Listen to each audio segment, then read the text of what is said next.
नमस्कार साथियों। तो आज है 12 जुलाई 2026। दोस्तों कल 13 जुलाई सोमवार से फिर से बाजार खुलने वाले हैं।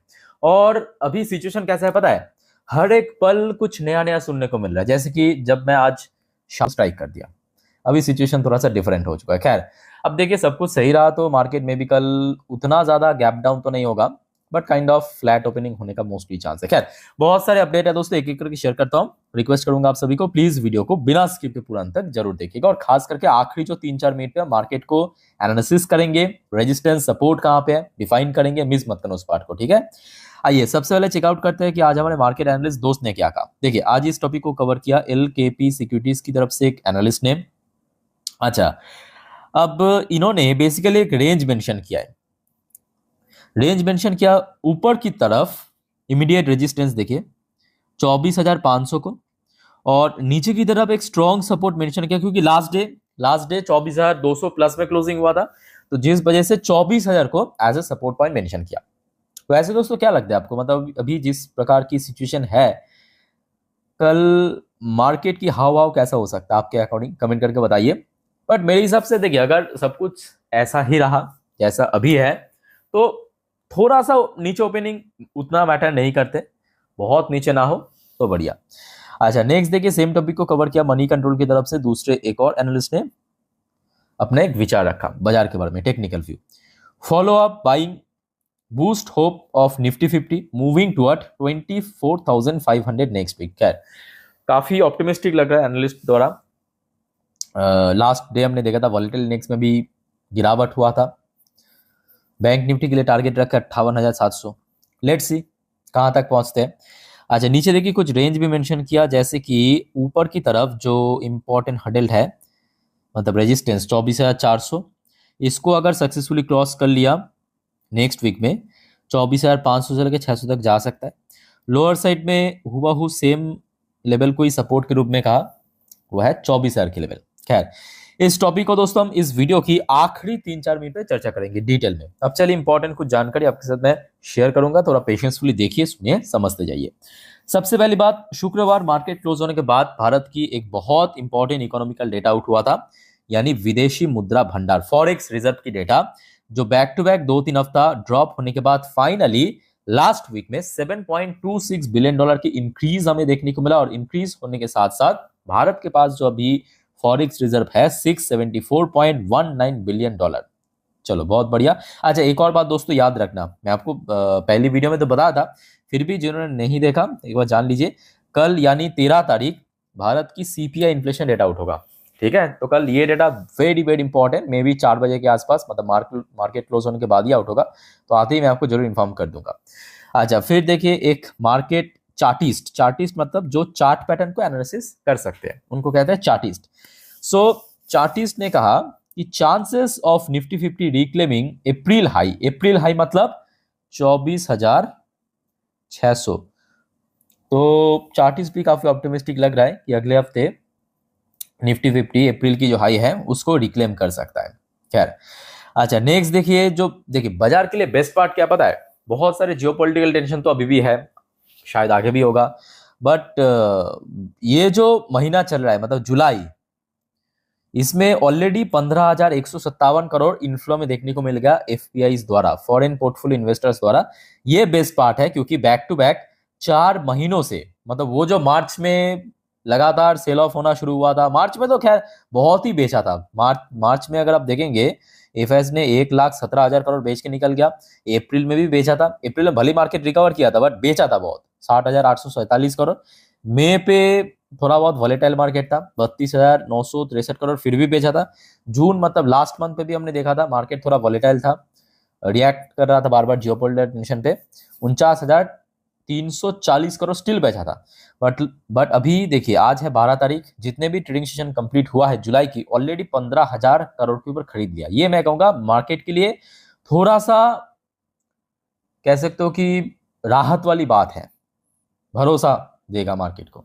एनीवे नेक्स्ट देखिए important report, cabinet clear ₹14,115 crore Delhi tunnel Kanpur to Kabrai highway project. तो यहाँ पे सरकार द्वारा 14,115 करोड़ की दिल्ली टू कानपुर का जो टनल हाईवे वो डिक्लेयर किया। खैर अच्छा आगे बढ़ते हैं दोस्तों, अगले important topic, India's data centre gold rush draw billions in global capital. और इस बात को दोस्तों थोड़ा सीरियसली लीजिए। मैं आपको इसके पहले भी बार बार कहता हूँ कि देखिए भारत में अगले 5 से 10 साल पे कुछ सेक्टर से बहुत तेजी से ग्रो कर भी रहा है, आगे भी करेगा। उनमें से एक है डेटा सेंटर। इसके अलावा और भी सेक्टर्स है जैसे कि रिन्यूएबल सेक्टर हो गया, क्योंकि फॉसिल फ्यूल की सबसे बेस्ट ऑल्टरनेटिव है रिन्यूएबल सेक्टर। ठीक है, renewable sector, data centre, AI, ये सब आपके प्राइम सेक्टर है। अच्छा नेक्स्ट इंपॉर्टेंट रिपोर्ट देखिए, government industry brainstorm on way to achieve $150 billion export target for electronic. तो सरकार ने दोस्तों अगले 5 साल के लिए $150 बिलियन की इलेक्ट्रॉनिक एक्सपोर्ट की टारगेट रखा। और इस सेक्टर को भी दोस्तों आप इग्नोर प्लीज मत करना, क्योंकि आज की डेट में भारत की जो इलेक्ट्रॉनिक एक्सपोर्ट इसके आधा भी नहीं। 2030 में जो टारगेट रखा है $150 बिलियन की इलेक्ट्रॉनिक एक्सपोर्ट। और इलेक्ट्रॉनिक मतलब एक ह्यूज इंडस्ट्री, यहाँ पे कोई भी कंपनी कुछ भी इलेक्ट्रॉनिक या इलेक्ट्रिकल प्रोडक्ट मैन्युफैक्चर करते हैं, उसको एक्सपोर्ट करते हैं, वो सबको दोस्तों यहाँ पे बेनिफिट पहुंचेगा। आई होप कि आपको समझ आ रहा है मेरे बात। अच्छा नेक्स्ट देखिए, टीसीएस के ऊपर एक अपडेट है।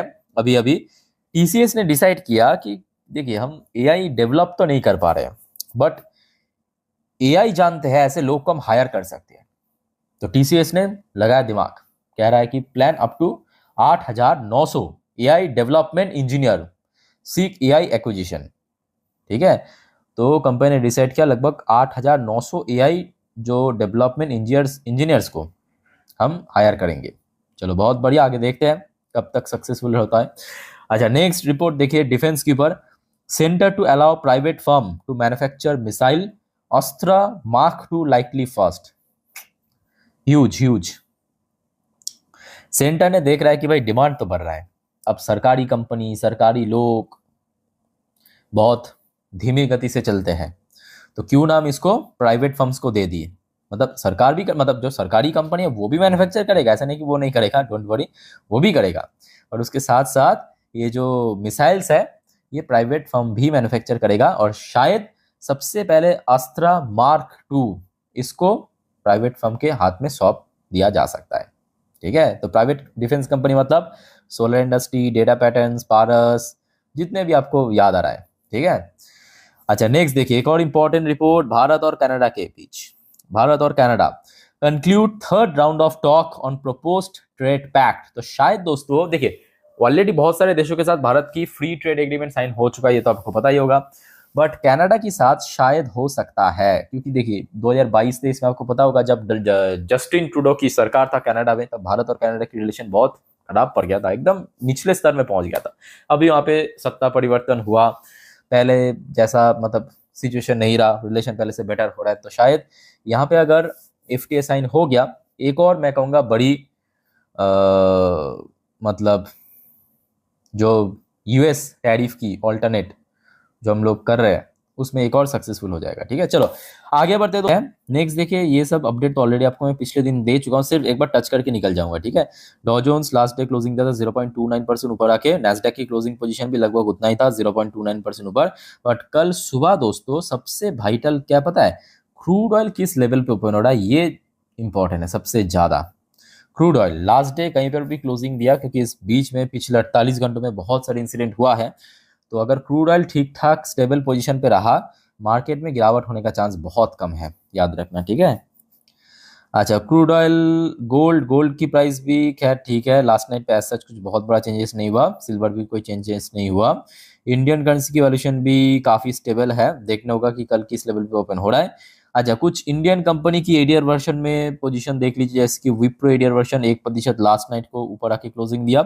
इन्फोसिस की एडीआर वर्जन जहां पे 1.71% नीचे आके क्लोजिंग दिया। आईसीआईसीआई बैंक की एडीआर वर्जन 0.41% नीचे आके क्लोजिंग दिया। और आपके एचडीएफसी बैंक की ADR version kind of flat closing दिया, मतलब शुक्रवार के दिन। ठीक है, अच्छा अब आइए गिफ्ट निफ्टी की देखिए, आप देखिए गिफ्ट निफ्टी की जो शुक्रवार के दिन क्लोजिंग पोजीशन था वो उतना इंपॉर्टेंस नहीं है, क्योंकि उसके बाद तो बहुत सारे इंसिडेंट हुआ है। सो कल सुबह किस लेवल पे ओपन हो रहा है वो मैटर करेगा। ठीक है, तो दोस्तों मैं एक काम करूंगा, मैं अपने इंस्टाग्राम स्टोरी में कल सुबह मतलब मार्केट ओपन होने से पहले जो गिफ्ट निफ्टी की पोजीशन है, ऑयल प्राइस है, दे दूंगा मेरे इंस्टाग्राम स्टोरी में। आप लोग प्लीज एक बार चेक कर लेना, तो क्या होगा कि सुबह सुबह आपको जानकारी मिल जाएगा। ठीक है, लिंक आपको इस वीडियो के ठीक नीचे डिस्क्रिप्शन बॉक्स में मिल जाएगा, मेरे इंस्टाग्राम आईडी की। चलो आगे बढ़ते हैं। अच्छा, वैसे लास्ट डे TA35 यानी इजराइल की टॉप इंडेक्स पॉजिटिव में क्लोजिंग गया। अच्छा, एक और बात दोस्तों याद रखना, बहुत सारे जियोपॉलिटिकल अपडेट भी आया है जो आपको मैं सेपरेटली नेक्स्ट वीडियो में देने वाला हूँ, एक्सप्लेन करने वाला हूँ। तो नेक्स्ट वीडियो प्लीज मिस मत करना, रात की 12 बजे की वीडियो। आप अगर जल्दी सो जाते हैं कोई इशू नहीं है, कोई दिक्कत नहीं है, सिर्फ चैनल को सब्सक्राइब करके रखिए, सुबह उठ के देख लेना, मिल जाएगी इसी चैनल पे। ठीक है, चलो देखिए, मार्केट से रिलेटेड जितने भी इंपॉर्टेंट अपडेट था मैं आपको दे चुका हूँ। अब मार्केट एनालिसिस वाला पार्ट के ऊपर आपको लेके चलता हूँ। आपके सामने मैं ओपन कर लिया निफ्टी 50 की लास्ट 3 महीने की कैंडलस्टिक चार्ट पैटर्न। अब देखिए, जो आपको मैं बताने जा रहा हूँ ध्यान से मेरे बात को सुनना, क्योंकि पिछले 48 घंटों में बहुत सारे इंसिडेंट हुआ है जिसके पॉइंट ऑफ व्यू से मैं कह रहा हूं कि कल कुछ सेक्टर्स बहुत वाइटल है। अच्छा, कुछ कंपनी की रिजल्ट भी आउट हुआ, कल आउट होगा भी। ठीक है, तो जिस वजह से सबसे पहले तो कल बैंक्स के ऊपर एकदम नजर रखना, बैंक, ठीक है, खास करके बड़े बैंक्स, उसके बाद आईटी सेक्टर, फिर आपके ऑयल सेक्टर, ठीक है, और साथ ही साथ मेटल सेक्टर के ऊपर भी नजर रखना। मेटल भी इंपॉर्टेंट है कल के लिए, मेटल। ठीक है, तो ये चारों सेक्टर दोस्तों कल के लिए वेरी वेरी इंपॉर्टेंट। अच्छा, अब आ जाइए, ये हो गया आपका एक दिन की चार्ट पैटर्न। एक दिन की चार्ट पैटर्न मतलब यहाँ पे हर एक कैंडल एक एक दिन को रिप्रेजेंट कराए। वैसे लास्ट डे क्लोजिंग पोजीशन काफी अच्छा था, अच्छा था, मैं इस पॉइंट ऑफ व्यू से कह रहा हूँ। नंबर 1 फैक्टर की 24,000 को रिक्लेम किया। नंबर सेकेंड जो फैक्टर है 24,150 को भी रिक्लेम किया, जहां पे बृहस्पतिवार के दिन रेजिस्टेंस फेस किया था। और तीसरा फैक्टर क्या है कि बृहस्पतिवार और आपके बुधवार के दिन ये जो ब्लू कलर की लाइन इसके नीचे क्लोजिंग दिया था, बट शुक्रवार के दिन इस ब्लू कलर की लाइन के ऊपर क्लोजिंग दिया था। भाई देखो, ब्लू कलर की लाइन आपको पता होगा 20 डेज की EMA, मतलब एक्सपोनेंशियल मूविंग एवरेज, और रेड कलर की लाइन मतलब 50 दिन की EMA। ठीक है, बेसिकली देखिए कुछ इंडिकेटर्स है जिसके थ्रू हमें पता चलता है कि कहाँ पे रेजिस्टेंस है, कहाँ पे सपोर्ट है। ओके, सो अगर हम बात करें सबसे पहले सपोर्ट लेवल, तो सबसे पहला जो सपोर्ट लेवल कल के लिए बनेगा वो बनेगा ब्लू कलर की लाइन, नोट करना ब्लू कलर की लाइन। ठीक है, so last day blue colour की लाइन की जो क्लोजिंग था 24,044 पे। अब क्योंकि देखिए इसका जो मूवमेंट है धीरे धीरे करके अपर साइड में शिफ्ट हो रहा है, तो कल के लिए सबसे पहला जो सपोर्ट पॉइंट बनेगा 24,000 के भी पहले मैं कहूंगा 24,100। उसके बाद जो दूसरा सपोर्ट पॉइंट बनेगा वो बनेगा एग्जैक्टली 24,000 पे। क्यों, आई थिंक आपको समझ आ चुका है। 24,000 एक साइकोलॉजिकल लेवल है और 24,100 20 डेज की EMA की नंबर है। समझ आ रहा है बात? चलो यहां तक ठीक है। अब रेजिस्टेंस को डिफाइन करते हैं। रेजिस्टेंस के लिए 4 घंटे की चार्ट पैटर्न में ओपन किया। 4 घंटे की चार्ट पैटर्न पे अगर आप देखेंगे लास्ट वीक में जब एकदम से मार्केट रिकवर कर गया था, आई थिंक कि मंगलवार के दिन, तब 24,500 को हिट किया था। और 24,500 वही लेवल है जहां पे अप्रैल मई पे बार बार रेजिस्टेंस फेस किया था। ठीक है, तो इमीडिएटली अगर ऊपर चढ़ने की कोशिश किया तो लगभग 24,500 ही बनेगा अगला टारगेट या अगला निशाना निफ्टी 50 का। देखते हैं कब तक होता है, कितना सक्सेसफुल होता है। पर दोस्तों एक फैक्टर ये भी है, क्योंकि FIS की लगातार खरीदारी चल रहा है ना, सो अगर कल सुबह तक माहौल ऐसा ही रहा तो हो सकता है कि थोड़ा बहुत ऊपर नीचे ओपनिंग हो, बट रिकवर करने की बहुत बड़ा चांस है। ये बेस्ट पार्ट है मैं कहूंगा मार्केट की, क्योंकि अगर आप देखेंगे पिछले 2 दिन को आप ऑब्जर्व कीजिए, आपको पता चल जाएगा। बुधवार के दिन आप देखिए ना, बुधवार के दिन इतना लंबू सा कैंडल बिल्ड करके इतना नीचे पहुंचा था ना। बृहस्पतिवार और शुक्रवार के दिन 2 दिन में रिकवर कर गया टोटली। और रिकवर क्यों कर पाया? क्योंकि FIS ने लगातार खरीद रहा था। ठीक है, सो FIS की खरीदारी इंपॉर्टेंट है। अच्छा, अब आ जाइए बैंक निफ्टी पे। वैसे लास्ट डे बैंक निफ्टी की क्लोजिंग भी अच्छा था और बैंक निफ्टी भी हमने देखा निफ्टी 50 की तरह बुधवार के दिन एकदम से गिर गया था जियोपॉलिटिकल इश्यूज के कारण। बृहस्पतिवार आधा रिकवर किया, शुक्रवार तो टोटल रिकवर करके ऊपर आके क्लोजिंग दिया। और मोस्ट इंपॉर्टेंटली बैंक निफ्टी 58,000 को रिक्लेम भी कर लिया। तो बैंक निफ्टी के लिए कल जो सबसे क्रूशल लेवल मैं कहूंगा, सबसे क्रूशल लेवल वह 58,000 को होल्ड करना। उसके ठीक नीचे सपोर्ट आपको दिख रहा है साफ, ब्लू कलर की लाइन ध्यान से देखना, 57,700 के आसपास निकल के आ रहा है। ठीक है, तो यहाँ पे 2 सपोर्ट लेवल यहाँ पे आप कंसीडर कर सकते हो। एक 700 ब्लू कलर के लाइन, उसके ठीक नीचे क्योंकि बैंक है इसका रेंज थोड़ा ज़्यादा होता है, तो थोड़ा अगर हम डीप में चला गया तो 57,000 को भी आप कंसिडर कर सकते हैं एज ए सपोर्ट पॉइंट।